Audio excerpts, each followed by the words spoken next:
नमस्कार। Himalayan digital media के साहित्य संवाद के इस पटल पर मैं दक्षा शर्मा आप सभी दर्शकों का हार्दिक स्वागत करती हूँ।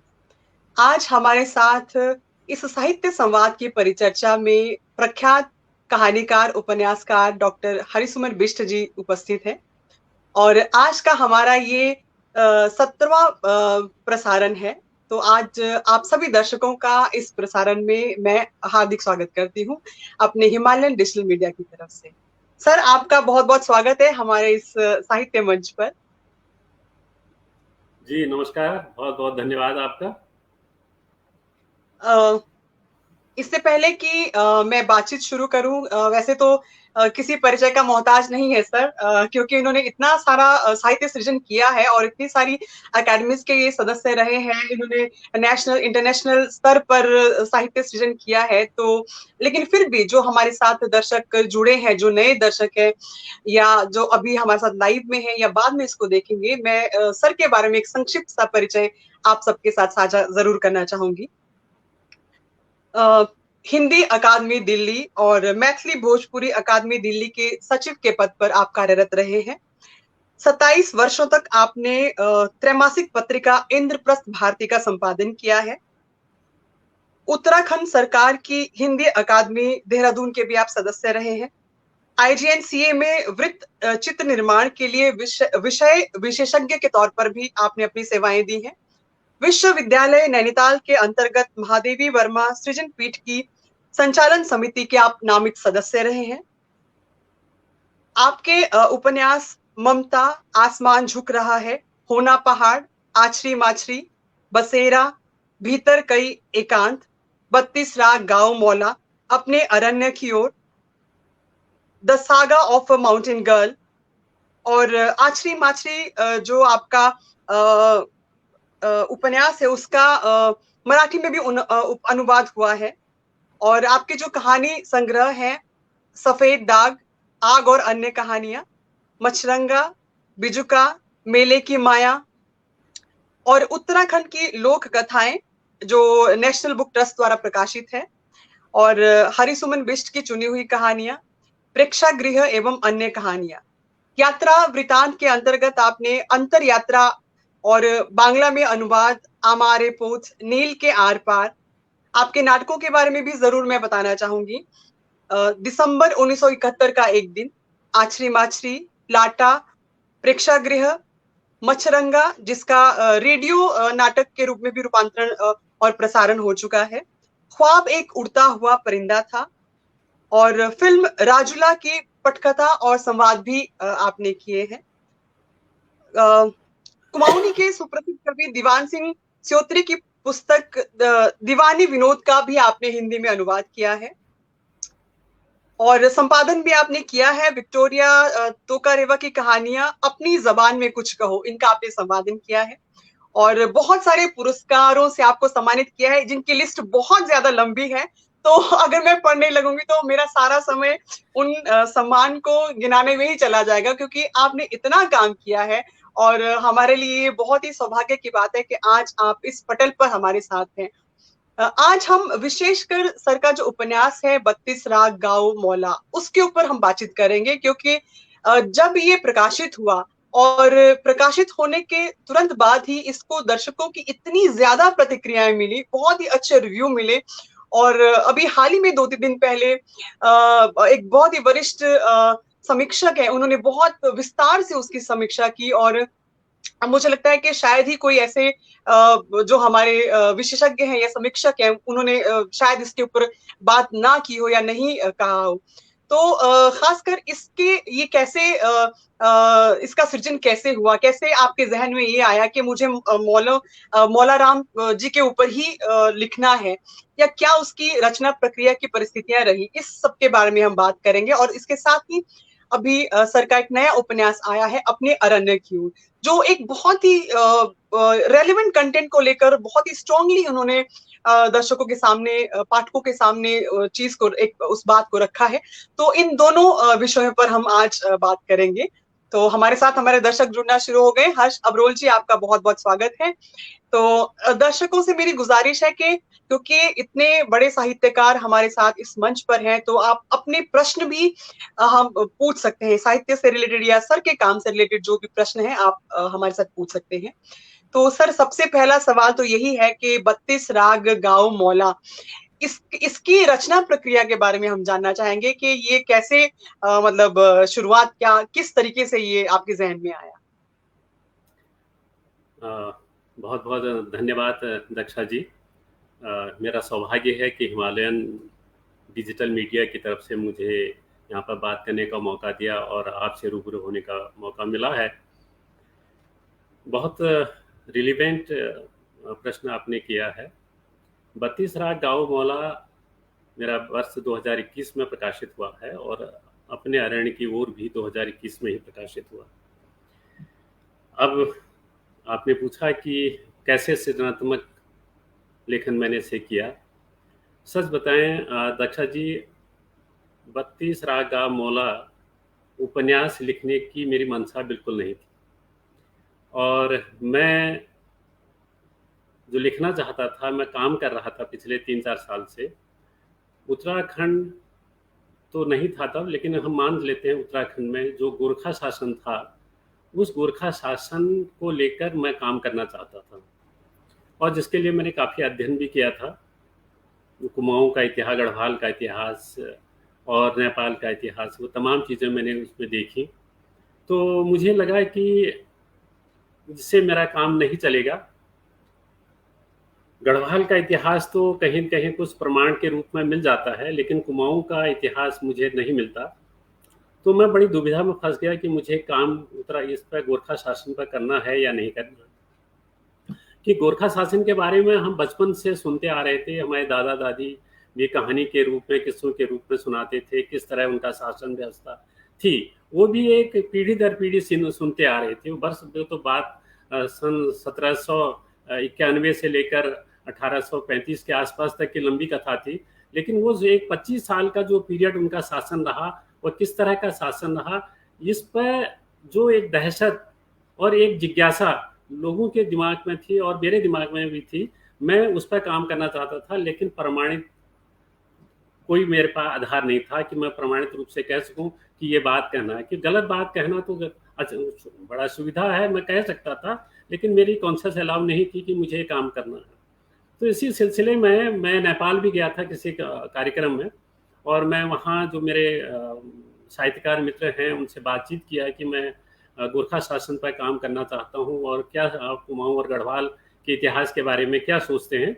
तो उन लोगों ने ज़्यादा उस पर बात नहीं की, और मुझे नेपाल का जो इतिहास था वो उसकी कॉपियाँ थमा दी। मैंने उसका भी अध्ययन किया। अध्ययन करने के बाद मुझे ये लगा कि जो मैंने कुमाऊं और गढ़वाल में सुना है, जो पढ़ा है, वो नेपाल के इतिहास से बिल्कुल भिन्न है, और मैं किसी दुविधा में दो जग में नहीं पढ़ना चाहता था। तो इस बीच मैंने काम करने के लिए थोड़ा सा मन अपना वो कर लिया कि भाई मैं काम नहीं करना चाहता, क्योंकि प्रमाणिकता आपके पास नहीं है और कोई आधार आपके पास नहीं है, तो कोई काम करने का कोई तुक नहीं बनता। तो इस बीच मेरे एक हमारे कुमाऊनी के प्रतिष्ठित कवि थे, वो पिछले साल उनका कोरोना काल में उनका निधन हो गया, मथुरादास मटपाल जी। तो उन्होंने कहा कि मैं इसमें आपकी मदद करूंगा, लेकिन वो भी कोई ज़्यादा मदद नहीं कर पाए, लेकिन अपनी तरफ से मदद किया। तो मुझे लगा कि जब मैंने 3-4 साल इस पर लगा लिए हैं, तो कुछ करना ही है। तो मौलाराम पे एकदम से मेरा ध्यान गया कि मौलाराम एक ऐसा कैरेक्टर है जो राजनीतिज्ञ भी है, जो कलाकार भी है, जो दार्शनिक भी है, और वो राजनीतिक तो मैंने कहा ये पॉलिटिशियन है, तो लगातार, और एक बड़ा जमींदार भी है।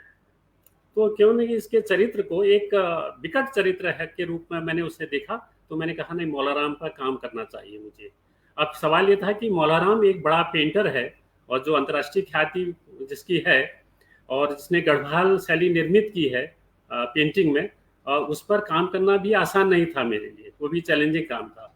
तो उसके लिए भी मैंने बहुत सारी किताबों का अध्ययन किया। तो मुझे लगा कि जब मैं बिल्कुल परिपक्व उससे आ गया कि हाँ मुझे अब काम करना चाहिए, तो मैंने फिर उस पर काम शुरू किया। ये मौलाराम पर लिखने का मेरा जो आइडिया बना, उससे बना।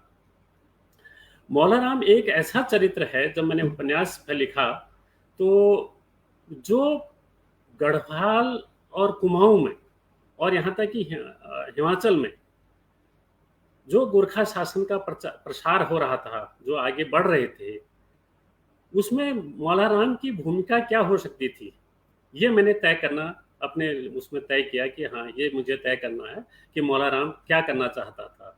मौला राम को एक सही दृष्टि से नहीं देखते। कुछ लोग हैं जो जानते हैं कि एक बहुत बड़ा पेंटर है, लेकिन आम जन में उसके उनकी इतनी पहुंच नहीं है और कोई अच्छी धारणा भी उनके प्रति नहीं थी। लेकिन जब मैंने उनके बारे में पूरा पढ़ा, और इतना बड़ा कवि, इतना बड़ा इतिहासकार, इतना बड़ा दार्शनिक और राजनीतिज्ञ तो है ही, और मुद्राधिपति है वो गढ़वाल नरेश के दरबार में मुद्राधिपति, जो कोषाध्यक्ष जो होता है वो था। तो ऐसे व्यक्ति का गोरखाओं के प्रति क्या रुझान हो सकता है, ये मैंने अपने लेखन में, सृजनात्मक लेखन में मैंने वो किया। तो इसमें मैंने इतिहास को कुछ लिया, लेकिन ये ऐतिहासिक उपन्यास नहीं है, ये मेरा एक सृजनात्मक एक लेखन है। लेकिन उससे मैं इसको ये भी नहीं कह सकता कि ये ऐतिहासिक है, और ये भी नहीं कह सकता कि ये पूरी तरह से मेरी कल्पना के पर आधारित है। ये पूरी तरह से एक मिला जुला सृजनात्मक लेखन है, एक उपन्यास के फॉर्म में। इसे इतिहास नहीं मानते हुए, इतिहास नहीं है भी मैं नहीं कह सकता, और इतिहास है ये भी मैं नहीं कह सकता। लेकिन एक बीच का रास्ता मैंने चुना, और इसमें ये 32 राग गाओ मौला राम के जीवन का एक हिस्सा मैंने लिया है। पूरा मौला राम का जीवन को समेटना मेरे बस की बात नहीं है, क्योंकि मौला राम, मैंने कहा ना कि इतना बड़ा विद्वान है और इतना बड़ा पेंटर है, उसको समझना और समेटना बहुत आसान नहीं है। तो मैंने इसमें केवल 1791 से लेकर 1812-13 तक का जो पीरियड उनका बनता है, इसी पीरियड को मैंने लिया है। उसमें जो गढ़वाल में शासन में जो सारी चीज़ें हुई थी, उसी चीज़ों को लेकर मैंने इसको उपन्यास में शामिल किया है। ये मौला राम लिखने का जो मेरा जो सृजनात्मक कार्य था वो ये था। जी जी जी सर, जब ये भी जरूर पूछना चाहूंगी कि कितना टाइम लगा आपको ये उपन्यास कंप्लीट करने में, क्योंकि एक तो ये कैरेक्टर वैसे ही, जैसे इनकी लाइफ के बारे में भी आपने कहा कि बहुत वास्ट इनकी लाइफ है, बहुत ज्यादा काम इन्होंने किया है जिसको एक उपन्यास में समेटना बहुत मुश्किल है। तो आपने कितना समय लिया, मतलब एक सेगमेंट आपने लिया, तो इस उपन्यास को लिखने में कितना समय लगा? इस उपन्यास, देखिए, मैंने आपको बताया कि मैं गोरखा शासन पर काम करना चाहता था। उस पर मेरे पूरे 4 साल से ज़्यादा समय लग गया, इस पर काम पढ़ते पढ़ते और रिसर्च करते हुए। लेकिन जब मैं निराश हो गया, हताश हो गया कि गढ़वाल का और कुमाऊं का इतिहास नेपाल के इतिहास से मेल नहीं खाता, जहाँ से गोरखा लोग आए हुए हैं, जब उस इतिहास से मेल नहीं खा रहा, तो मेरा क्रिएटिव राइटिंग करना बहुत गलत था, कोई भी विवाद खड़ा हो सकता था। इसलिए मैंने ये बीच का रास्ता निकाला कि मैं साहित्य पर भी साहित्य लेखन करूं और इतिहास पर भी बात करूं। तो ये जो पीरियड था, ये लगभग 4 साल का पीरियड था जिस पर मैंने मौला राम पर काम किया। अच्छा, जी जी जी सर, इतनी सारी जब ये प्रकाशित हुआ तो बहुत सारी प्रतिक्रियाएं आई, बहुत सारी समीक्षाएं दी विशेषज्ञों ने अपनी अपनी इस बारे में। तो आपका रिएक्शन कैसा था? क्योंकि जो सोच के आपने उपन्यास लिखा और जिस तरीके की समीक्षाएं आपके सामने आई, तो क्या मतलब आप सेटिस्फाइड थे कि हाँ, जो आपने लिखा है उसी के वैसे ही लोगों ने उसको लिया है, उसी तरीके से प्रतिक्रियाएं दे रहे हैं, या मतलब क्या, या इसके ऑपोजिट कुछ कहीं छूट तो नहीं गया, या कुछ कहीं आलोचनात्मक समीक्षा भी आपको फेस करनी पड़ी? थोड़ा उसके बारे में भी जरूर जानना चाहेंगे। बहुत अच्छी बात आपने कही। जब ये उपन्यास प्रकाशित हुआ, सच में आपको दिल से बताऊं तो पहले मुझे डर लग रहा था। ये डर लग रहा था कि मैं गोरखा शासन को जिस तरह रख रहा हूँ, कहीं कुछ लोग उससे नाराज तो नहीं हो जाएंगे। यहाँ तो खुश करना सबको बहुत ज़रूरी होता है ना, तो ये मुझे डर लग रहा था। लेकिन जब इस पर प्रतिक्रियाएं आनी शुरू हुई, तो मुझे लगा है कि मैंने एक अच्छा काम किया है और बैलेंस्ड काम किया है। मैंने किसी की तारीफ नहीं की है, ना किसी को बनाने की कोशिश की है, और ना किसी का कद घटाने की कोशिश की है। जो इतिहास में प्रामाणिकता मुझे मिलती गई, मैं उसे दर्ज करता गया, अपने सृजनात्मक लेखन में उसे लाता गया। ये मेरा प्रयास रहा। लेकिन यहाँ मैं एक बात आपको बता दूं, जब हिंदी में इस पर 3-4 आर्टिकल आ चुके थे, इस पर समीक्षाएं आ चुकी थी, फिर भी मैं संतोष अपने को नहीं दे पाया कि ये मैं जो काम मैंने किया है ये ठीक किया है या नहीं किया है। नेपाली और अंग्रेजी के एक सीनियर राइटर हैं मन प्रसाद सुब्बा ने मेरा जो आछरी माछरी उपन्यास है उसका अंग्रेजी में ट्रांसलेशन किया था, the saga of A mountain girl. उस उपन्यास ने मुझे बहुत ऊंचाइयां दी और एक पहचान दी।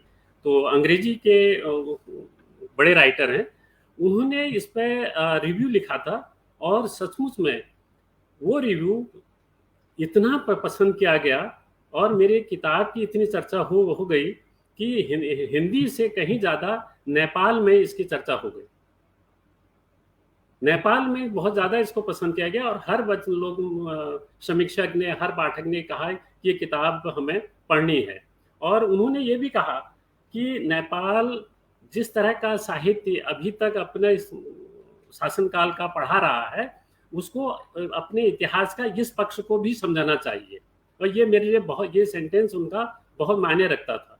तो तब से लेकर बहुत अच्छी चर्चाएं हुई, बहुत पॉजिटिव नैरेटिव इससे बनते गए और 11-12 महीने हो गए हैं इस उपन्यास को प्रकाशित हुए। मुझे लग रहा है कि 18-19 आर्टिकल इस पर अभी तक आ चुके हैं और जो मीडिया में चर्चा हो रही है वो अलग है। और 8-9 मेरे इस पर इंटरव्यूज भी हो चुके हैं और लोगों ने इसको बहुत पसंद किया है और हर लोग अमेजोन पर ऑर्डर देकर किताब को खरीद रहे हैं और पढ़ रहे हैं। आज भी एक बड़ा आर्टिकल किसी ने लिखा है कि अमेजोन पर मैंने किताब खरीदी और ये एक उपन्यास मुझे ऐसा लगा और हर उत्तराखंडी को ये उपन्यास पढ़ना चाहिए। तो ये मेरे लिए बहुत सुखद समाचार है और लोग पसंद कर रहे हैं, पढ़ रहे हैं और एक अलग तरह का उपन्यास माना जा रहा है ये। चाहे वो लेखन, सृजनात्मक लेखन में चाहे कथानक की दृष्टि हो, चाहे संवाद लेखन की दृष्टि हो। संवाद आप पढ़ेंगे तो मैं बहुत इम्प्रेसिव संवाद इसमें लिखे हुए हैं। ये भी नहीं लगता कि जैसे मैं किसी फिल्म की स्क्रिप्ट लिख रहा हूँ, इस तरह के संवाद इसमें लिखे गए हैं। तो लोग पसंद कर रहे हैं, खरीद रहे हैं, पढ़ रहे हैं और ये मैं दावे के साथ कह सकता हूँ, जब आप एक अच्छी चीज़ देते हैं तो लोग उसे पढ़ेंगे और उसकी मांग भी बढ़ेगी। जी। हमारे साथ हमारे बहुत सारे दर्शक जुड़े हुए हैं और पालमपुर से हमारे साथ चंद्रकांता जी भी इस लाइव को देख रही हैं, जो खुद भी एक लेखिका हैं और बहुत अच्छा लिखती हैं। तो मेरा दर्शकों से ये कहना है कि अगर आपके मन में भी कोई सवाल है तो आप जरूर हमारे साथ शेयर कीजिए। हम जी हितेंद्र जी वही बात कह रहे हैं कि आप लाइव में जितने भी हमारे साथ दर्शक जुड़े हुए हैं, आप अपने सवाल यहाँ पे हमारे साथ शेयर कर सकते हैं और क्योंकि सर हमारे साथ हैं तो वो जरूर आपके प्रश्नों का उत्तर देंगे। सर इसी के साथ मैं आपसे ये पूछना चाहूंगी कि क्योंकि अभी आपने कहा कि ये जो उपन्यास है 32 राग गाँव मौला, ना तो ये पूर्णतः ऐतिहासिक है और ना ही पूर्णतः आप काल्पनिक इसको कह सकते हैं। तो एक कथाकार, एक साहित्यकार जब किसी साहित्य का सृजन करता है तो उसमें जो ऐतिहासिक तथ्य हैं उनके साथ साथ वो अपनी कल्पना को भी उसमें समाहित करता है। तो आपसे ये जानना चाहेंगे कि कितना मतलब कौन कौन से ऐसे चरित्र हैं जिनको आपने मौला राम के चरित्र को उभारने के लिए जो आपकी कल्पनाशीलता के द्वारा आपने उन कैरेक्टर्स को रचा, तो उसके बारे में थोड़ा सा हम जरूर जानना चाहेंगे कि ऐसे कौन से चरित्र हैं या किस तरीके से आपने उनको मतलब उसमें ढाला। इतिहास लगातार घटनाओं की को प्रमाणित करते हुए आगे बढ़ता है और सृजनात्मक लेखन आपकी संवेदनशीलता को दर्ज करता है। ये दोनों चीज़ें बिल्कुल अलग अलग हैं और मैंने दोनों को पकड़ने की कोशिश की है। मेरी कोशिश ये रही है कि जो इतिहास है उसकी प्रामाणिकता भी उसमें कुछ बनी रहे और मौला राम के चरित्र को विकसित करने के लिए, मौला राम के चरित्र को सामने रखने के लिए, अपने पाठकों तक पहुंचाने के लिए मैं यदि इससे सीधे सीधे उसके चरित्र का बखान करता हूं तो या तो मुझे उनकी जीवनी लिखनी पड़ेगी और या फिर एक सीधे सीधे इतिहास की बात करनी पड़ेगी। लेकिन वो मेरा उद्देश्य नहीं था। मेरा उद्देश्य एक सृजनात्मक कार्य करना था, एक उपन्यास लिखना था। तो मैंने 20 का रास्ता चुना। मैं तथ्यों को रखते हुए मौला राम के चरित्र को किस तरह मैं स्थापित कर सकता हूँ, क्योंकि मौला राम मैंने जैसे कहा एक राजनीतिज्ञ भी है, वो कवि भी है, वो इतिहासकार भी है, वो मुद्राधिकारी भी है, वो दार्शनिक भी है, और सबसे बड़ा एक अय्यास भी है। ये बड़ा विकट चरित्र है। मौला राम के चरित्र को हम सीधे सीधे नहीं ले सकते, बहुत विकट चरित्र है। और गढ़वाल के शासन को बनाए रखने के लिए वो किस तरह का संघर्ष करता है, कितना अपमानित होता है, उसकी जागीर तक उसे छीन ली जाती है, वो कम संघर्ष नहीं है। तो ये बहुत कठिन पीरियड था, और मेरे लिए भी बहुत मुश्किल था कि मैं कैसे इसको स्थापित करूं। तो मैंने, जो आप कह रहे हैं कि कौन सा चरित्र, लगभग सारे चरित्र इसमें मैंने इतिहास से लिए हुए हैं, सिर्फ एक चरित्र को छोड़कर, वो है सोमा कैरेक्टर। सोमा का जो चरित्र है वो मुझे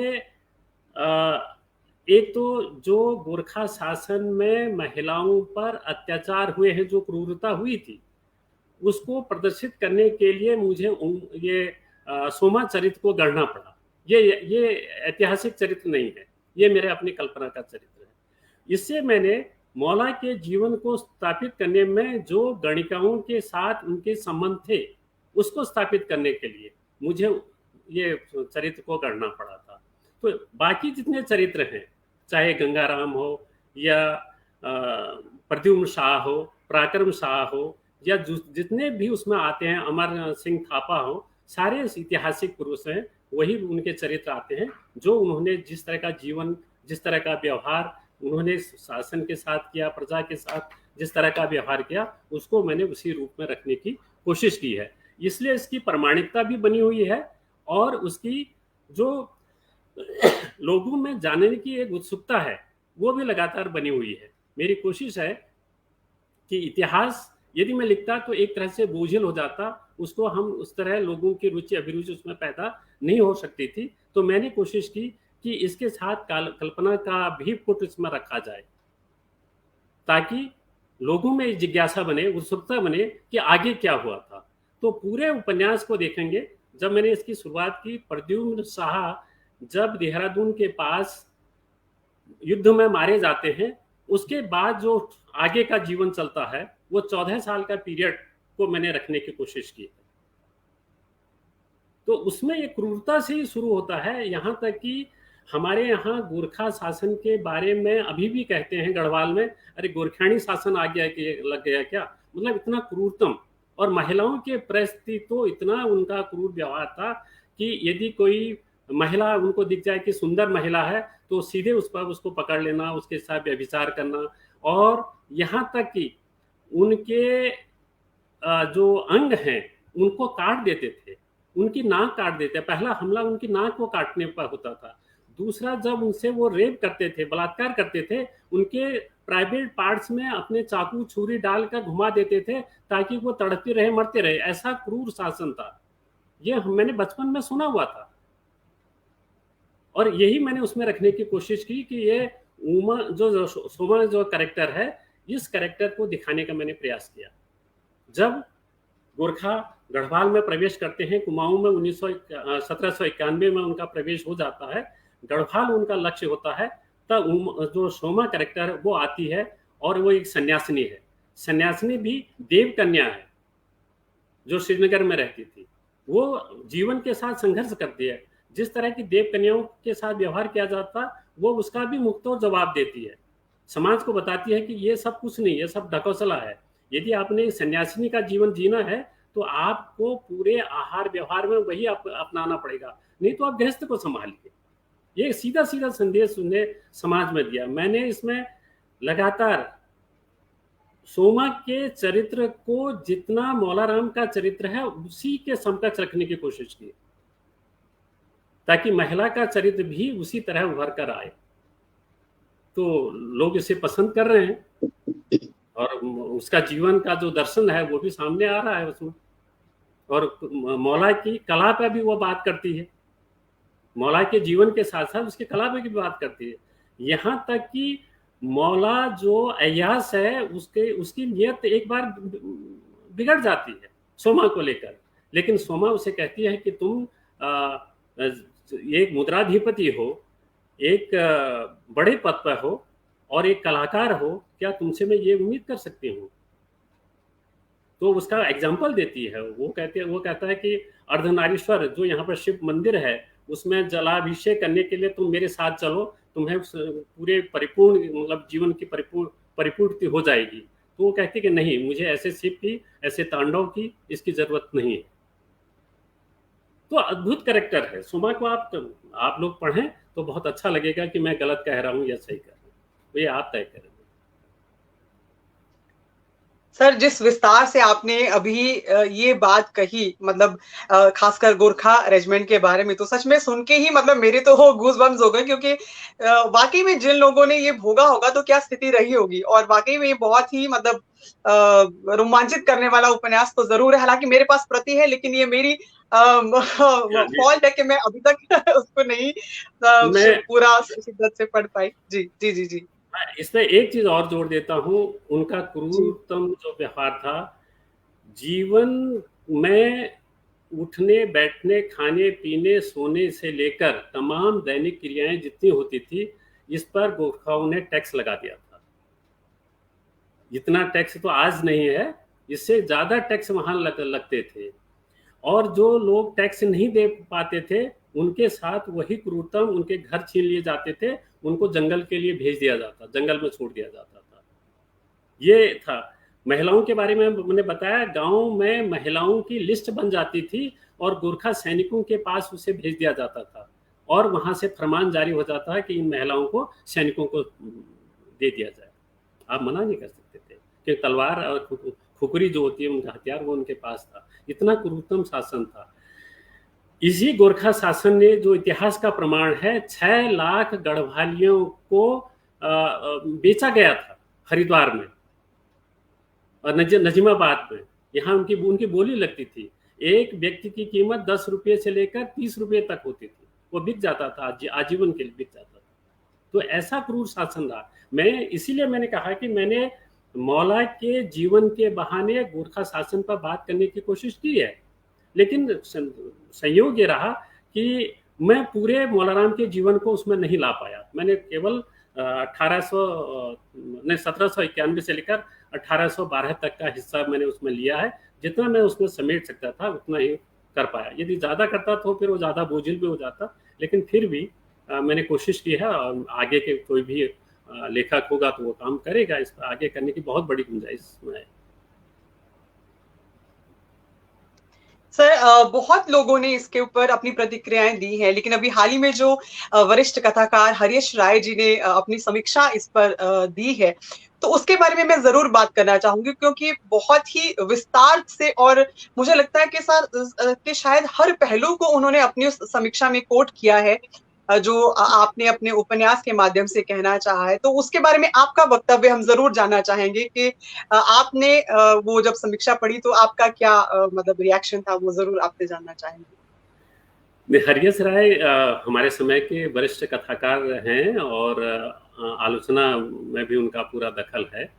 और उन्होंने जो समीक्षा लिखी, सचमुच में एक समीक्षा, हिंदी में 2 तरह की समीक्षाएं लिखी जाती हैं।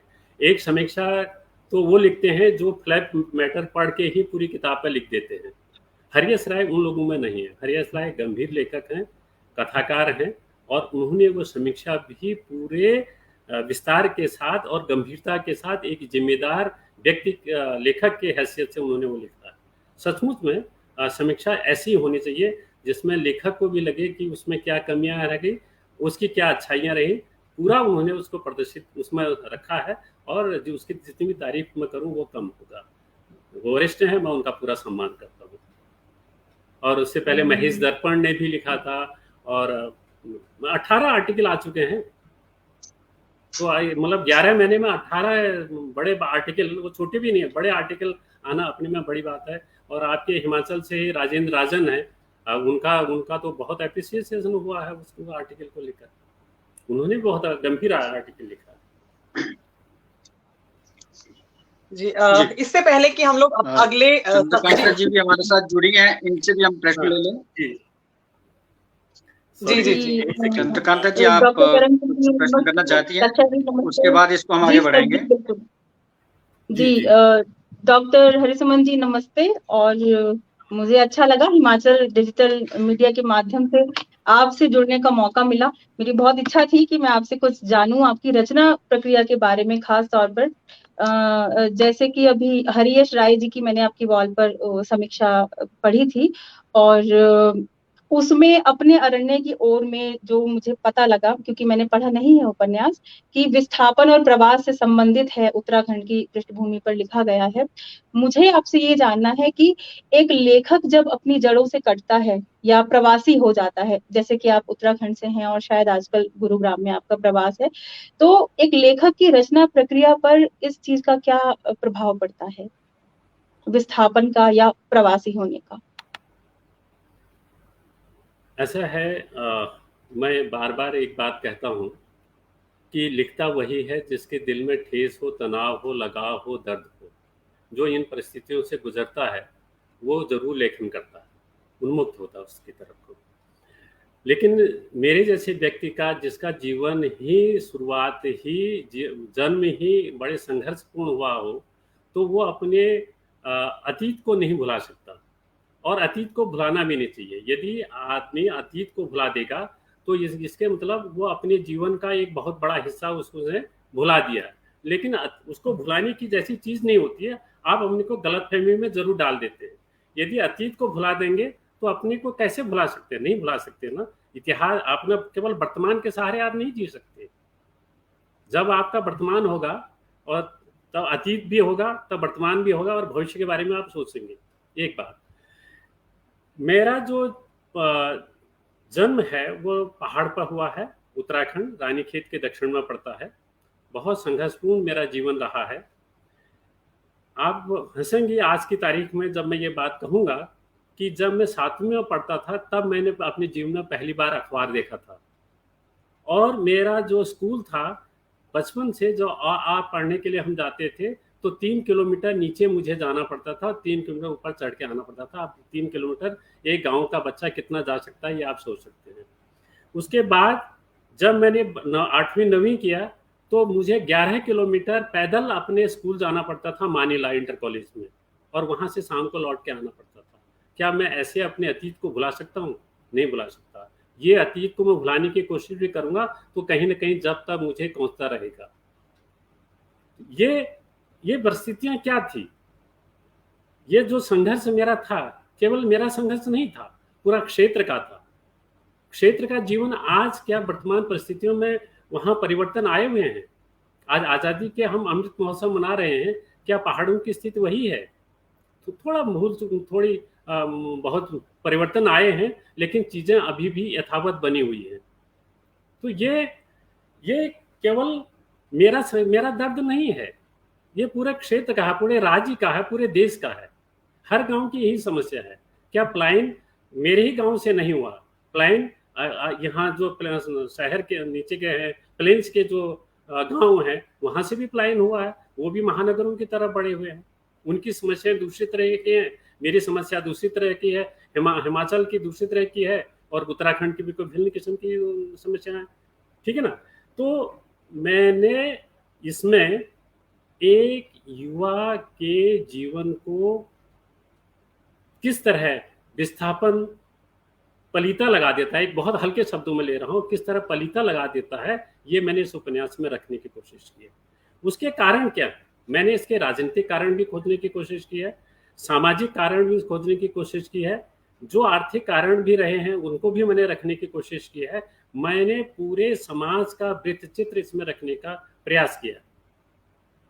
एक युवा आता है महानगर में रहते हुए, पहले तो वहाँ दिल्ली यूनिवर्सिटी है, जवाहरलाल नेहरू यूनिवर्सिटी है। दोनों यूनिवर्सिटियों के बारे में आप विचारधारात्मक रूप से देखें तो किस तरह के संघर्ष और टकराव की स्थिति पैदा होती है। उसमें नुकसान किसका हो रहा?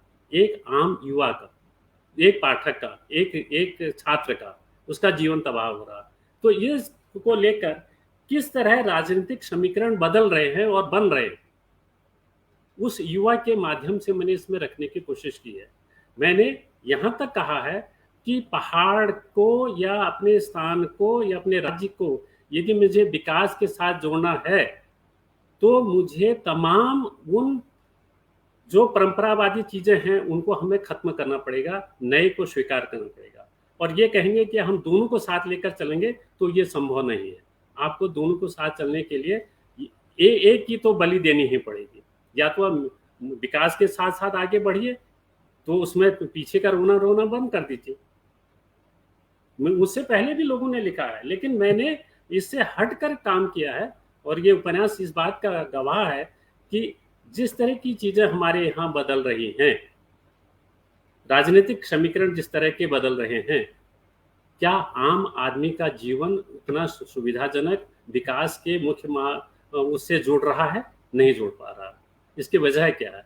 इस उपन्यास में मैंने वो रखने की कोशिश की है। और आज ही आप ठीक कह रही हैं, वीके जोशी का अंग्रेजी में बड़ा आर्टिकल इस पर आया, अंग्रेजी में पहला आर्टिकल आया। हाँ, काफी लोग एप्रिशिएट कर रहे हैं कि एक अलग तरह का उपन्यास ये है। तो ये अपने अरण्य की ओर का अर्थ ये नहीं है कि हम जंगल की तरफ बढ़ रहे हैं। अपने अरण्य का बहुत बड़ा गूढ़ अर्थ है। जितने हमारे ऋषि मुनि हुआ करते थे वो हमेशा अरण्य की बात करते हैं, वो वन की बात नहीं करते। वन और अरण्य में बहुत फर्क है। वन में बिल्कुल जीवन दूसरे तरह का, अरण्य में आपके साथ आपके गृहस्थ भी है, आपके सामाजिक सरोकार भी है, तमाम जीवन के साथ चलते हैं। ये अरण्य है, जिसे वन से नहीं जोड़ा जाना चाहिए, जंगल से नहीं जोड़ा जाना चाहिए।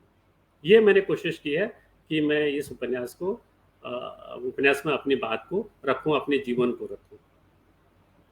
जी सर, हमारे साथ गणेश गनी जी जुड़े हुए हैं और वो कह रहे हैं कि आप अपनी रचनाओं में यह संघर्ष किस प्रकार से लाते हैं ताकि पढ़ते हुए लगे कि ये हमारा संघर्ष है। बहुत ही अच्छी बात उन्होंने कही है। उपन्यास का कोई अंश सुनाएं जो कि आपको अलग लगता हो सबसे, या जिसे लिखकर आप स्वयं अचंभित हुए हो, हटकर जो लिखा है वही पाठक पढ़ना चाहता है। ये तो बहुत देखिए, जब हम उपन्यास लिखते हैं तो हम किसी उससे तो लिखते नहीं है। ये तो एक स्वांतः सुखाए वाली बात भी नहीं है। जब मैं लिख रहा हूँ, अपने संघर्षों को लिख रहा हूँ और अपनी संवेदनाओं को उसमें जोड़ रहा हूँ। आप जितने अधिक संवेदनशील होंगे, जितने संवेदनशील अधिक होंगे, तो चीज़ों को उतनी गंभीरता से पकड़ने की कोशिश करेंगे, उतनी गंभीरता से चीज़ों को रखने की कोशिश करेंगे। तो मेरी रचना प्रक्रिया तो यही है कि जो मुझे लगता है मैं वही लिखता हूँ, और उसके लिए किसी तरह से साजो सामान या किसी बड़े कंसेप्ट को लेकर बात नहीं करता। एक फ्लो में जो मैं लिखता हूँ वो लिखता चला जाता हूँ। ये मेरा अपनी खूबी है या कमजोरी लगाइए, जो भी है वो ये है कि मैं कोई निश्चित एक प्लेटफॉर्म पर लेकर नहीं करता। मैंने जितना भी रूसी साहित्य पढ़ा है, मैंने विक्टोरिया तोकारेव की कहानियां जब पढ़ी थी, अपनी जबान में कुछ कहो, आप उन कहानियों को पढ़िए। वो बहुत बड़ी स्क्रिप्ट राइटर है वहाँ की, विक्टोरिया तोकारेव। जब हम जिस कमरे में बैठे हैं, उन्होंने कोशिश की है कि पिन ड्रॉप साइलेंस में भी पिन गिरने की आवाज को भी उन्होंने कहानी में रखने की कोशिश की है। और हिंदी में जबकि ऐसा नहीं होता। हिंदी में कहा जाता है कि यदि ये चीजें अनावश्यक हैं, लेकिन रूसी साहित्य को जब मैंने पढ़ा है तो वो तमाम चीजों को अपने में समेटने, जो समकाल को दर्ज कर रही हैं, किसी न किसी बहाने अपनी बात को प्रदर्शित कर रही हैं, वो रखने की कोशिश की है। ये मुझे रूसी साहित्य ने से मैंने सीखा है। तो मैं कोशिश ये करता हूँ कि जो मैं प्रवेश निर्मित करता हूँ, प्रवेश में जितनी चीजें अपने आप जुड़ती चली जाती हैं, उनको मैं रखने की पूरी कोशिश करता हूँ। यदि उपन्यास आगे बढ़ रहा है, और ये ध्यान जरूर रखता हूँ कि अनावश्यक चीजें, अनगल चीजें उसमें नहीं आए, लेकिन यदि जरूरत पड़ती है तो उनको रखने में मैं गुरेज नहीं करता। और यही मैं कहूँ कि मैं अच्छा ही रखते जाऊंगा, वो अच्छा नहीं है। समाज का दूसरा पक्ष भी मुझे रखना पड़ेगा, लेकिन बैलेंस करके ही हमें चीज़ों को संतुलित करके ही चीज़ों को रखना पड़ेगा। यही मेरी कोशिश रही है। और जहाँ तक उपन्यास का अंश है, कभी फुर्सत मिले तो फिर पढ़ के सुनाएंगे। और यदि आप कहें समय आप का है तो मैं एक छोटा सा अंश सुना सकता हूँ, उससे ज़्यादा करना बड़ा मुश्किल है। जी जी जरूर सर, जरूर हम जी जरूर जरूर सर, जरूर हम सुनेंगे छोटा सा।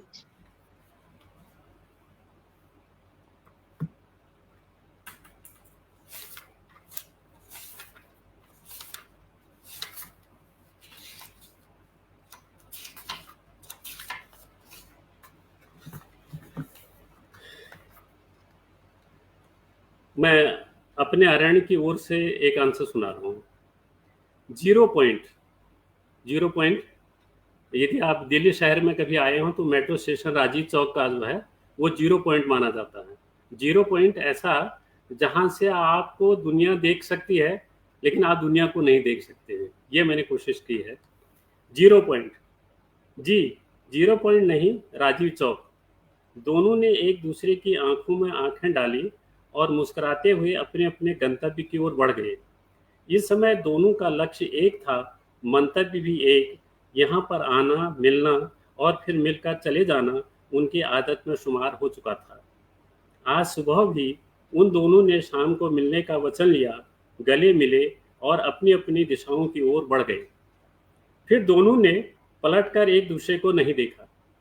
शाम के 7 बज चुके थे। मनीष अभी तक नहीं लौटा था। हर दिन वसंत विहार के मोड़ पर उसे ट्रैफिक रुका हुआ मिलता था, जिस वजह से उसे राजीव चौक पहुंचने में विलम्ब ही हो जाता था। आज ज़्यादा ही विलम्ब होने से माजुली का धैर्य जवाब देने लगा। वह सोचने लगी, राजीव चौक के मायने यानी 0 पॉइंट होता है। 0 यानी शून्य, शून्य माने मृत प्राय। वह मनीष की प्रतीक्षा में स्वयं को जैसे मृत ही समझने लगी थी और पूरा प्लेटफॉर्म पर लोगों की भारी आवाजाही के बावजूद एकदम शमशानी चुप्पी प्रतीत हुई। एक बार तो उसे बहुत बुरा ख्याल आया, अब मनीष उससे मिलने नहीं आएगा। वह उसकी जिंदगी से दूर, बहुत दूर चला गया है। ऐसे वक्त पर जब उनका मन लोट-पोट हो रहा है और वह उसके बगैर उसके होने का कोई मायने नहीं होता। ये एक छोटा सा अंश मैंने पढ़ा। उपन्यास बड़ा लंबा है, इंटरेस्टिंग है। आप इसे पढ़ेंगे तो अच्छा लगेगा। जी जी जी जी। मैं चाहूंगी कि अगर ये जो अभी हमने सर के उपन्यास 32 राग गाओ मौला के ऊपर बात की, अगर सर भी अगर कुछ क्वेश्चन लेना चाहे इसके ऊपर या पूछना चाहे तो सर आपका भी स्वागत है। डॉक्टर करम सिंह जी, अगर आप कुछ पूछना चाहें तो। मैं तो एक दो बातें आई हैं थोड़ा सा, जो शायद एक तो अभी इन्होंने विकास को लेकर के बात कही कि परंपरा के साथ विकास नहीं चल सकता है। मेरे ख्याल में तो सबकी कोशिश ये रहती है कि परंपरा भी बनी रहे और विकास भी होता रहे। तो इसमें क्या विरोधाभास नहीं दिखता है कि हम विकास के नाम पर जो स्वस्थ परंपराएं हैं, रूढ़िवादी नहीं, जो स्वस्थ परंपराएं हैं, क्या उनको भी हम छोड़ने की बात करेंगे? नहीं नहीं, बिल्कुल नहीं, मैं इस पक्ष में नहीं हूँ। तमाम जो रूढ़िवादी परंपराएं हो चुकी हैं, जो जड़ हो चुकी हैं, उनसे हमें मुक्ति लेनी ही होगी। लेकिन विकास के साथ साथ समकालीन संदर्भों से जोड़ते हुए, अपने जीवन को समकालीन संदर्भों से जोड़ते हुए हम आगे बढ़ेंगे तो निश्चित तौर पर हमारा विकास का मार्ग बहुत प्रशस्त होगा। यदि हम अपनी रूढ़िवादी परंपराओं को ही ढोते रहेंगे, यदि हम आज तक ये कहते रहें कि हम देवभूमि के लोग हैं, हमारा कोई बाल बांका नहीं कर सकता, ऊपर वाला ही हमारा विकास कर जाएगा, तो वो संभव नहीं है। यदि हमारे देश में विकास की बात कर गए तो वो कहते हैं कि यदि देवभूमि है, पर्यटन को बढ़ावा दीजिए, उसे तमाम जितनी चीजें जुड़ी हुई हैं उनको आगे लाइए, लोगों तक वहां पहुंचने को सहज बनाइए, और सहज होगा तो जीव आवागमन बढ़ेगा, विकास होगा, पैसा आएगा, अर्थव्यवस्था हमारी मजबूत होगी, एजुकेशन हमारी मजबूत होगी, हेल्थ सिस्टम हमारा मजबूत होगा।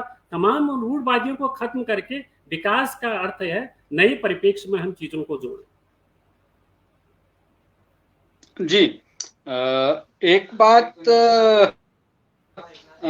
और है, इसमें जो 32 राग गाओ, 32 राग का जो कॉन्सेप्ट है उपन्यास में, वो क्या है? जी सर, बहुत महत्वपूर्ण बात आपने कही। जीवन में कहा जाता है कि जो जीवन के राग हैं वो 32 राग हैं, 32 राग हैं, और ये जो संगीत वाले लोग हैं वो भी 32 राग की ही बात करते हैं। तो इस उपन्यास में मैंने जीवन के राग विराग को पूरे संतुलित रूप में रखने की कोशिश की है। इसमें उन 32 रागों को रखने की कोशिश मैंने की है। जो मैंने कहा ना कि व्यंजन जो 36 व्यंजन है तो 32 राग भी हैं, तो 36 व्यंजन तो मैं यहाँ नहीं रख सकता, लेकिन 32 रागों को मैंने रखने की कोशिश की है। उसमें हास्य भी है, उसमें व्यंग्य भी है, उसमें क्रोध भी है, उसमें प्यार भी है, उसमें ईर्ष्या भी है। जो जीवन के राग हैं, राग विराग, वो रखने की कोशिश की है। उन्हीं 32 रागों में मौला कहते हैं कि जीवन के 32 राग हैं। इसमें आया है एक सेंटेंस, वो कहते हैं कि मैं तो जीवन के 32 रागों को भी अभी तक नहीं समझ पाया। ये उन्हीं के मुंह से मैंने कहलवाया है और इसीलिए इसका नाम मैंने 32 राग रखा। अच्छा, एक मौलाराम जी की चर्चा आपने कहा कि वो बहुत विद्वान थे, बहुत सारे विषयों के जानकार थे। तो एक कलाकार के तौर पर वो उनकी विधा क्या रही, और क्या कहीं हिमाचल प्रदेश के साथ भी उनका कोई संदर्भ, कोई परंपरा कोई जुड़ती है? जी बिल्कुल, आपने सही बात कही। मौलाराम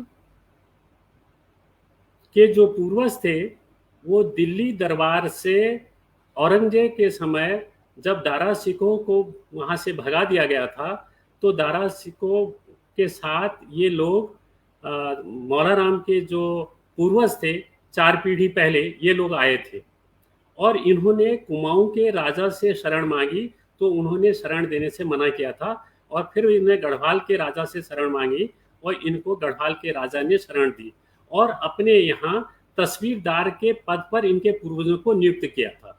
इनका जो पूरा नाम है मौलाराम तोमर है और साहित्य में, कला में जहाँ भी इनका नाम आता है केवल मौलाराम आता है, लेकिन इनका पूरा नाम मौलाराम तोमर है। तो मौलाराम, मैंने कहा कि इनके पूर्व तस्वीरदार के रूप में उनकी नियुक्ति गढ़वाल दरबार में हुई थी और उसी पुश्तैनी कार्य को करते करते मौलाराम भी एक चित्रकार हुए और इन्होंने भी पहले मुगल शैली के और राजस्थानी शैली की पेंटिंग की थी, मिनिएचर पेंटिंग की थी और इन्होंने जो हमारी पहाड़ी शैली है उस पहाड़ी शैली का की जो शिक्षा दीक्षा की थी वो संसार चंद जो हमारे हिमाचल कांगड़ा के जो शासक राजा थे उनके दरबार में आके सीखी थी। तो ये सीधे सीधे संबंध इनका महाराजा संसार चंद से जुड़ता है और उन्हें कला का जो सही जो विकसित रूप जो इनके अंदर आया था वो संसार चंद के दरबार से ही आया था। उसके बाद ये लौट के गढ़वाल दरबार में आए थे। गढ़वाल दरबार में भी इन्होंने पहाड़ी शैली का ही पहले पेंटिंग करना शुरू किया, लेकिन इन्हें बाद में ये लगा कि पहाड़ी शैली के जस्ट लगभग उसी शैली में इन्होंने गढ़वाल शैली निर्मित की थी और ये परंपरा इनके तक ही सीमित, इन्होंने ही इसको गढ़वाल शैली को निर्मित किया था और इन्हीं तक ये खत्म होगी। इनकी आगे की पीढ़ियां उस रूप में पेंटिंग का काम तो करती रही, मिनिएचर पेंटिंग करती रही, लेकिन उस कला को आगे नहीं बढ़ा पाई। तो जो इनकी पेंटिंग है वो अंतर्राष्ट्रीय ख्याति की पेंटिंग है और पूरी दुनिया में इनके नाम को जाना जाता है। तो संसार चंद के दरबार में काम करने से और जो पहाड़ी शैली का प्रभाव इन पर होने से ये हिमाचल के लोक जीवन से भी जुड़ जाते हैं।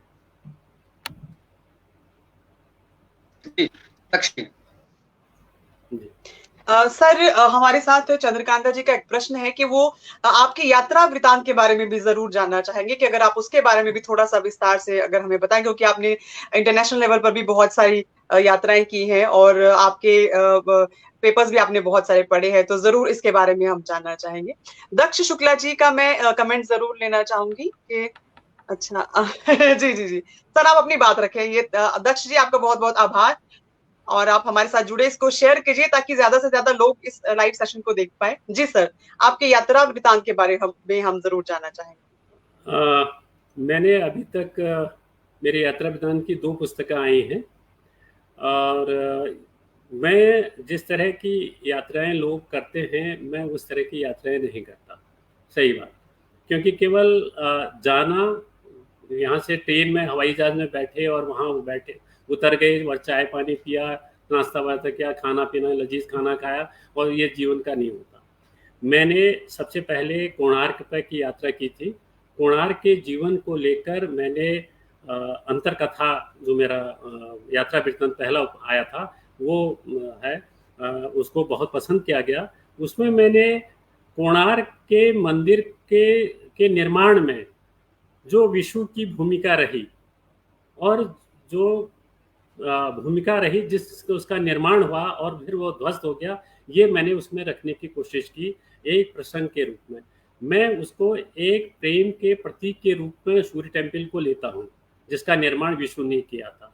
तो ये बहुत पसंद किया गया था और इसका कोट भी किया जाता है और इसके कई भाषाओं में अनुवाद हुआ और सबसे पहले बांग्ला में इसका अनुवाद हुआ था और आज भी बांग्ला में बहुत ही पढ़ा जाता है ये यात्रा वृत्तांत मेरा।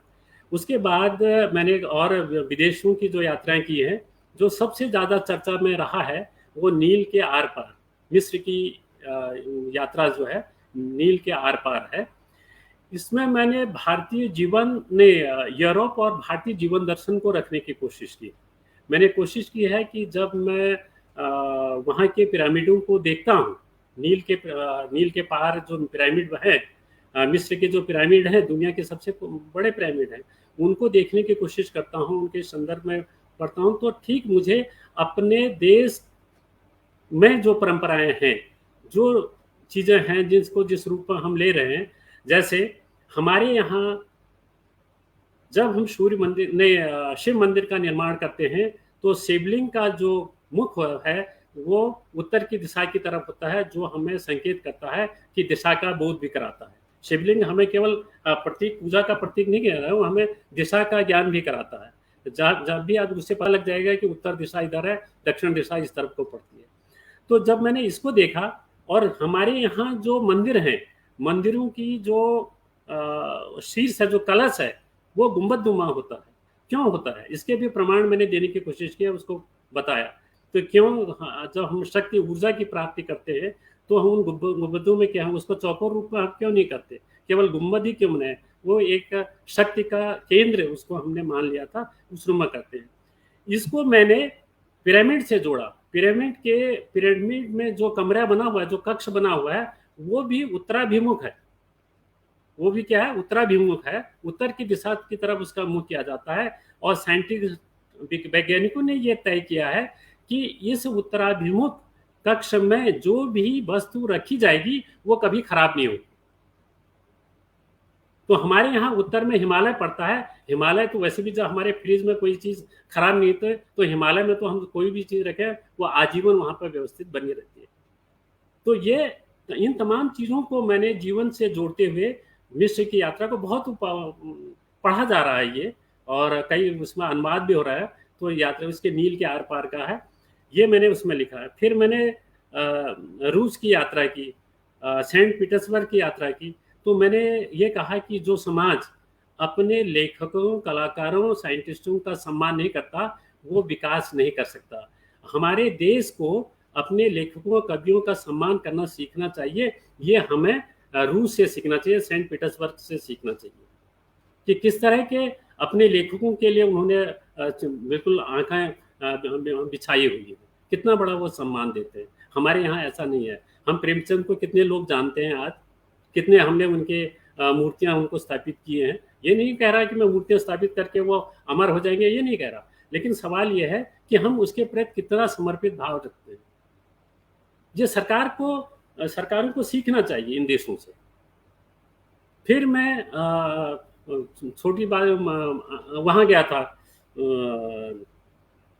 साउथ अफ्रीका में हिंदी का सम्मेलन था, उसको लेकर मैं वहाँ पे, नाम भूल रहा, वहाँ के जो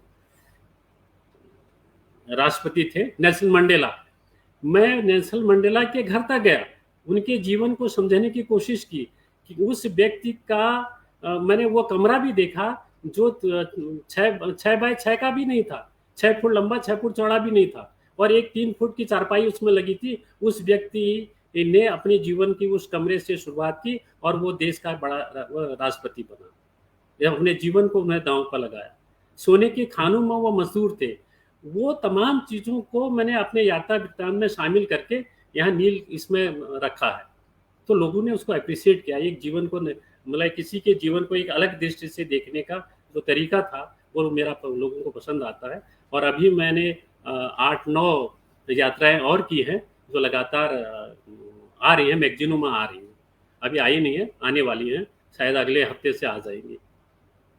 तो यात्रा वृत्तांत भी मेरा ये लिखने का बिल्कुल अलग तरीका है। मैं उस तरह की नहीं करता कि इस तरह के, बहुत गंभीरता के साथ जो मैं जितनी चीज़ों को समझ सकता हूँ। और मैं जब यात्रा करता हूँ तो उससे पहले मैं अपनी तैयारी कर लेता हूँ।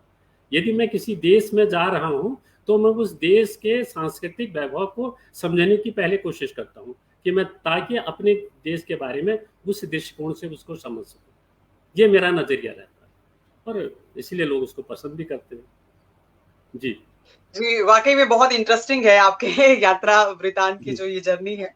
और मैं एक बात जरूर जानना चाहूंगी सर कि जब हम किसी भी उपन्यास या किसी भी कहानी या किसी भी साहित्य सृजन की ओर बढ़ते हैं, तो उसमें जो हम रेफरेंसेस की ओर जब हम जाते हैं, चाहे वो रिसर्च वर्क हो या फिर किसी प्लेस को विजिट करने का मतलब वहां पे हमारा प्रयास हो, तो आपका प्रोसेस क्या रहता है? मतलब जैसे अगर हम 32 राग गाँव मौला की ही बात करें या अपने अरण्य की ओर की बात करें, तो जब इनमें रेफरेंसेस की बात आई, तो क्या मतलब आप मतलब किस तरीके से आपका प्रोसेस रहता है कि वहां जाके पर्टिकुलर किसी जगह को या एनवायरनमेंट को या परिवेश को विजिट करना, या फिर किस तरीके से आप मतलब चीजें करते हैं? ये थोड़ा सा जरूर हम जानना चाहेंगे। जी, मैं जब किसी स्थान पर जाता हूँ, मैंने जैसे पहले आपको कहा कि किसी भी स्थान पर मैं यदि जाता हूँ, अपनी यात्रा करता हूँ, तो उसके परिप्रेक्ष्य में जितने भी संदर्भ जुटाने की कोशिश मेरी होती है कि मैं उसे जुटा लूँ।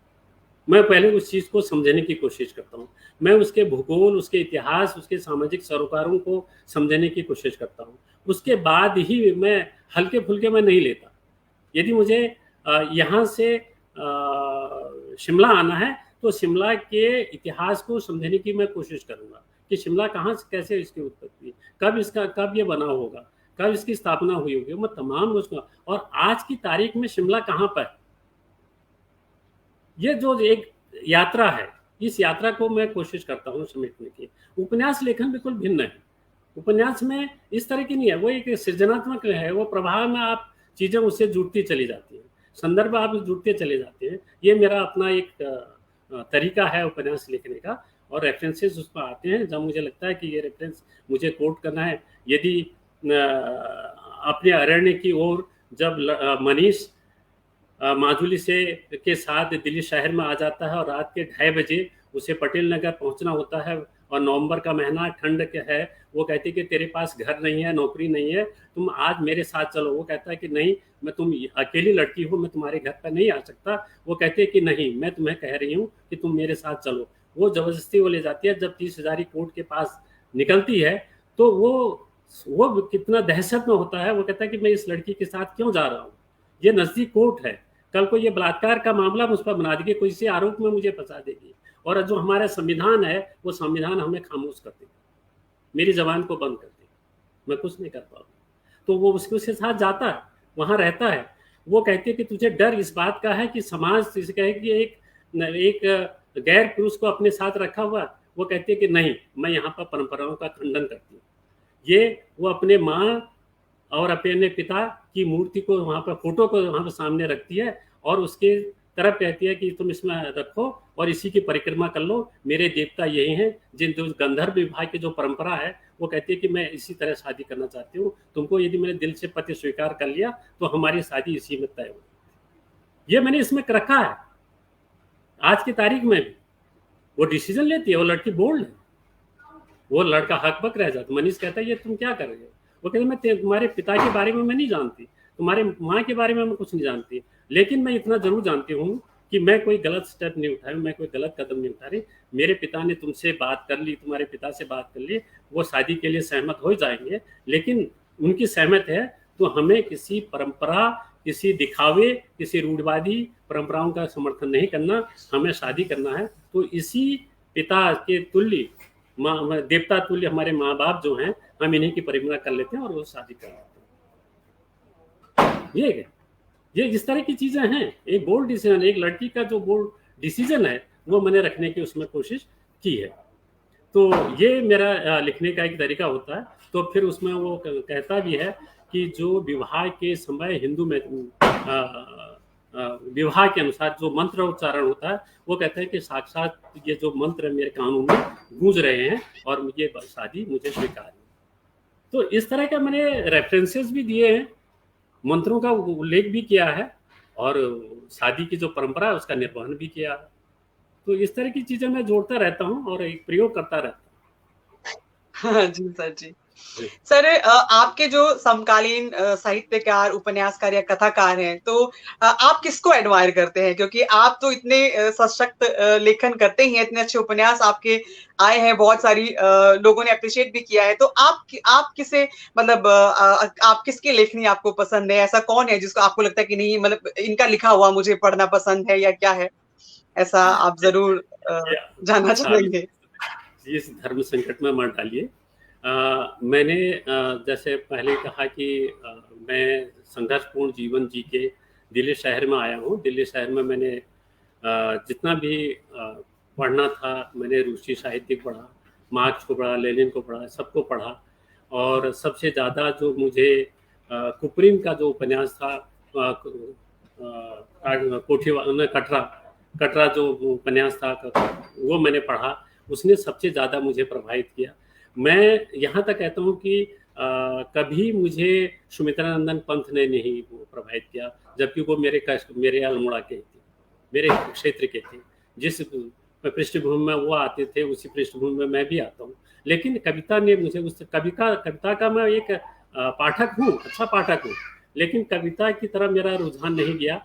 और मैंने कहा कि कविता से कभी मेरा पेट नहीं भरेगा, मुझे संघर्ष करना है, मजदूरी करनी है, जो भी करना है वो मुझे सृजनात्मक लेखन ही करना है। और मैंने इसलिए इस गद्य विधा को चुना और उसी तरफ मैं आगे बढ़ता गया। तो ये एक कथा है कि आप जीवन के उतार चढ़ाव में जिन जिन चीज़ों से आत्मसात होते हैं, जितनी अति संवेदनशीलता आत्मा बढ़ती जाती है, आप चीज़ों को जिस तरह से अपने मन में एब्जॉर्ब करते हैं, उनका प्रकटीकरण ही तो साहित्य है। इसके अलावा साहित्य और क्या है?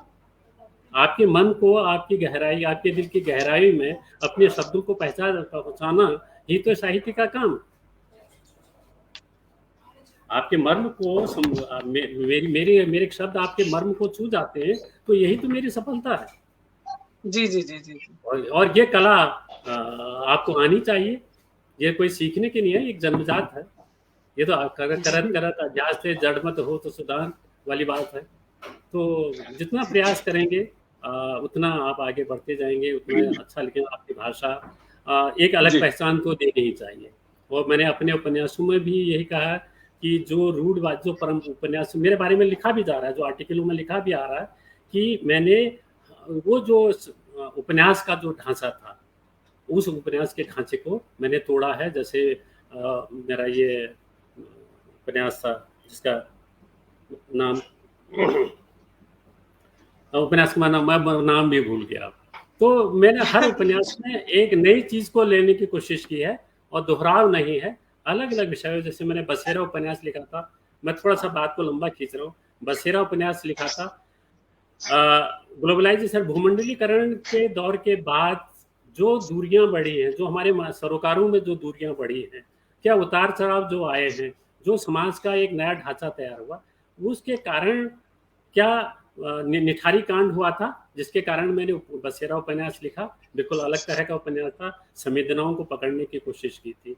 फिर भीतर कई एकांत, अब याद आ गया, भीतर कई एकांत उपन्यास के बारे में तो ये भी कहा जा रहा है कि ये उपन्यास जो हमारा ढांचागत उपन्यास का जो लिखने का तरीका है, वो बिल्कुल मैंने इसमें तोड़ दिया है। बिल्कुल अलग तरह का उपन्यास है। और ये दोनों उपन्यास 32 राग गाओ मौला को भी अलग तरह का मानना है। और अरण्य की ओर तो आपने आज पढ़ ही लिया है।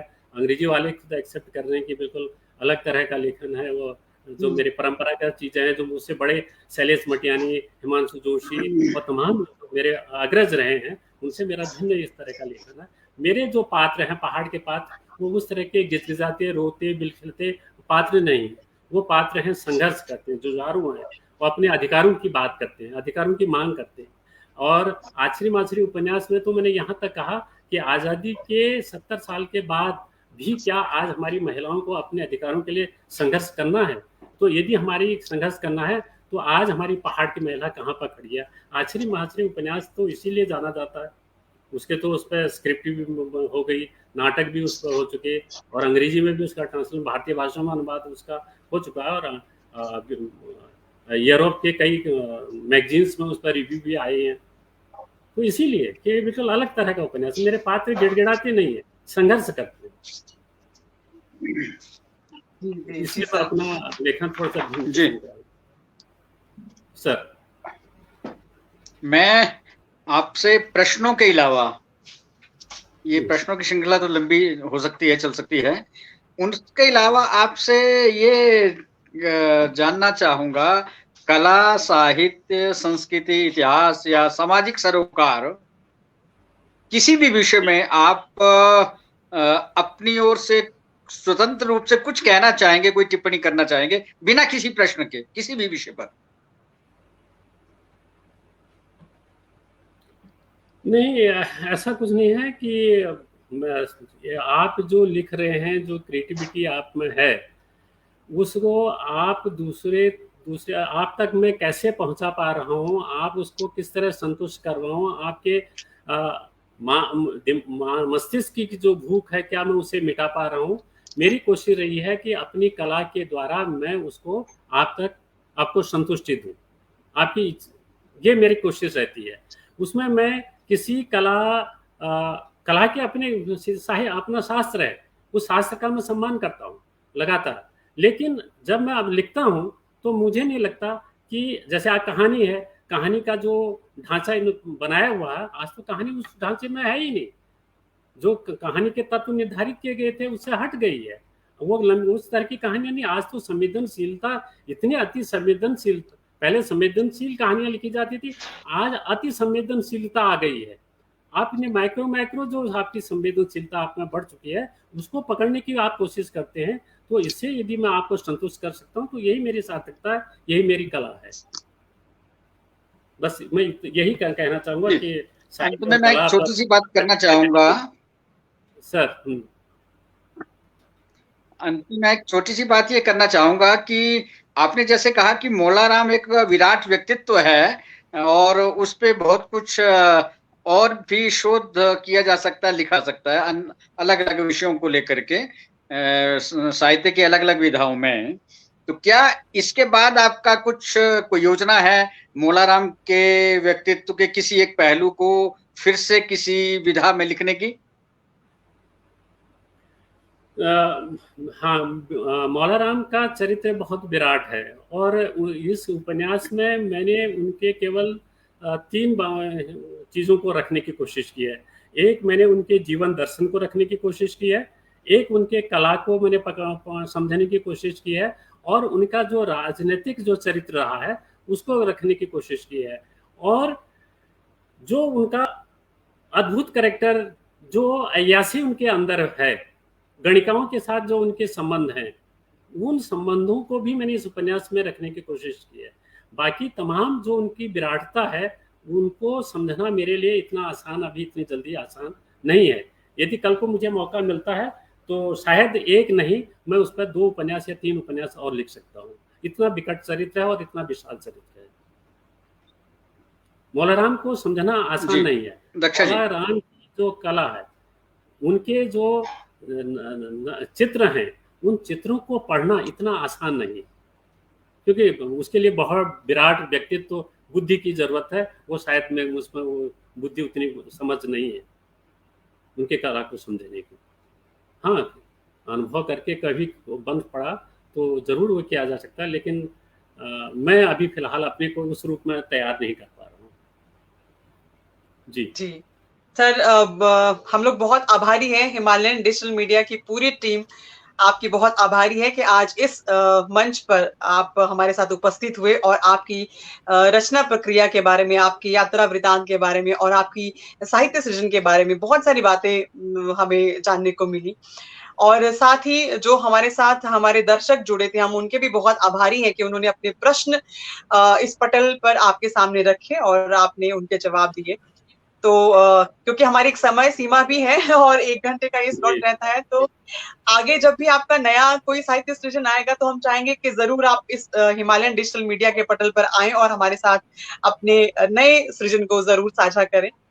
तो मैं आप दोनों से इजाजत लेना चाहूंगी इस कार्यक्रम का आज यहाँ समापन करने के लिए।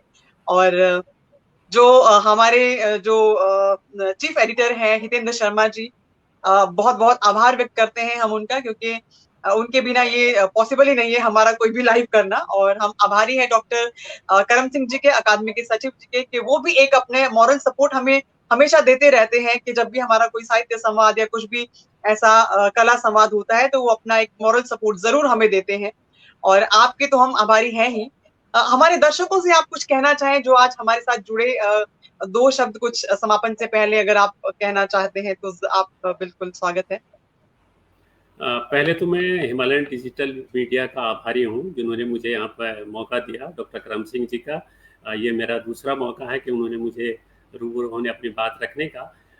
मैं अपने को किसी तरह का ग्लोरीफाई नहीं करता, मैं किसी तरह का अहम नहीं पालता कि मैं कोई लेखक हूँ। मैं बहुत सरल सहज आदमी हूँ, मैं गोल मोल बातें करना नहीं जानता, मैं सीधी सीधी बात जो मुझे मेरे मन में आती है मैं स्पष्ट कर देता हूँ।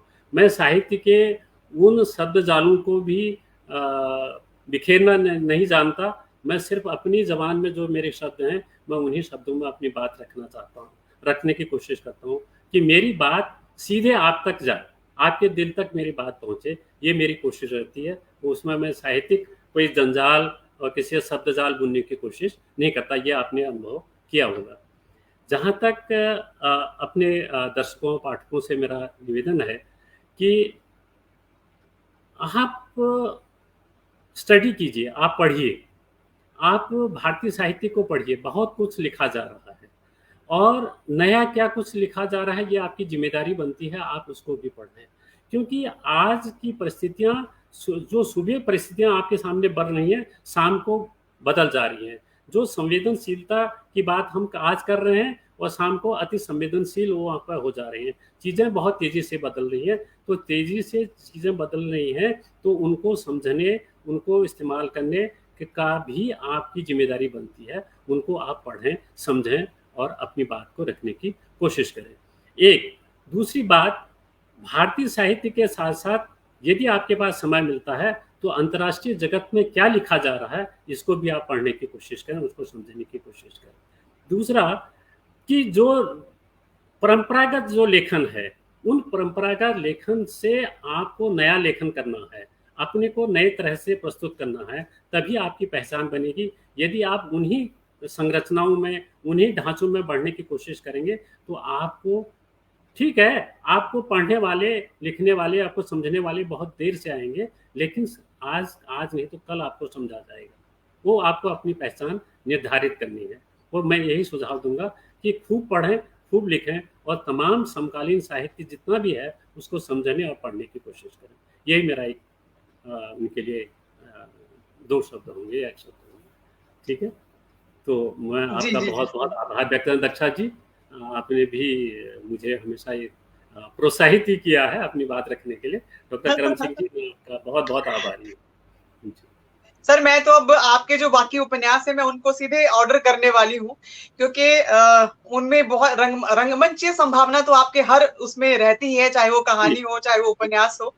तो जरूर हम कोशिश करेंगे कि मौला राम के ऊपर या फिर अपने अरण्य की ओर भीतर का ये ऐसा कंटेंट है कि मतलब एक, चाहे वो निर्देशक हो या कलाकार हो, वो ललायत रहता है कि ऐसा कंटेंट स्ट्रॉन्ग हमें मिले ताकि हम उसको मंच पर उतार सकें। तो मैं अभी तुरंत ये सब मंगाने वाली हूँ। तो आज हम जी हम बहुत आभारी हैं अपने सभी दर्शकों के, और इसी तरीके से आप लोग हमारे साथ जुड़ते रहिए और देखते रहिए हिमालयन डिजिटल मीडिया।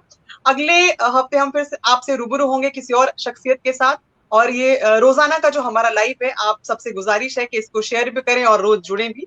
तो इसी के साथ हम समापन करते हैं। आप सबका नमस्कार।